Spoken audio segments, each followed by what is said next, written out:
Hello दोस्तों, फिर से स्वागत है हमारे यूट्यूब चैनल में। तो दोस्तों, खेसारी लाल यादव का न्यू सॉन्ग का पोस्टर बहुत बेसब्री से इंतज़ार था कि कब न्यू सॉन्ग का पोस्टर रिलीज़ होगा। अब का इंतज़ार ख़त्म होने वाला है, कुछ ही देर में पोस्टर रिलीज़ होने वाला है, खेसारी लाल का न्यू सॉन्ग का पोस्टर जो कि अखिलेश कश्यप जी का लिखा हुआ गाना है, म्यूज़िक आर्या शर्मा। अन्नपूर्णा फ़िल्म से गाना आएगा कन्फर्म है कि अन्नपूर्णा फ़िल्म से गाना आएगा खेसारी लाल यादव का। जो कि 1 से 2 घंटे में पोस्टर आज शाम तक कन्फर्म पोस्टर आ जाएगा। अगर इंतज़ार है उसके बाद एक गाना आया था धनी तो हार धान, वो गाना ट्रेंडिंग में ट्रेंड कर रहा है अभी। उसके बाद एक गाना आया था मजनुआ के भारत से बोल बम सॉन्ग खेसारी म्यूज़िक वर्ल्ड से, वो भी गाना अभी ट्रेंडिंग में ट्रेंड कर रहा है।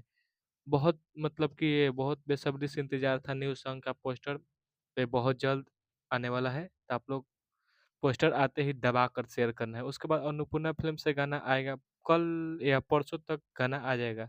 टीज़र ये कल तक कन्फर्म टीज़र आ जाएगा गाने का, बस हम इतना ही कहेंगे। अगर हमारे यूट्यूब चैनल पर नए हैं तो चैनल को सब्सक्राइब कर लीजिएगा। भोजपुरी की हर ताज़ा खबर तब तक के लिए बाय। मिलते हैं नेक्स्ट वीडियो में। जय हिंद, जय भोजपुरी।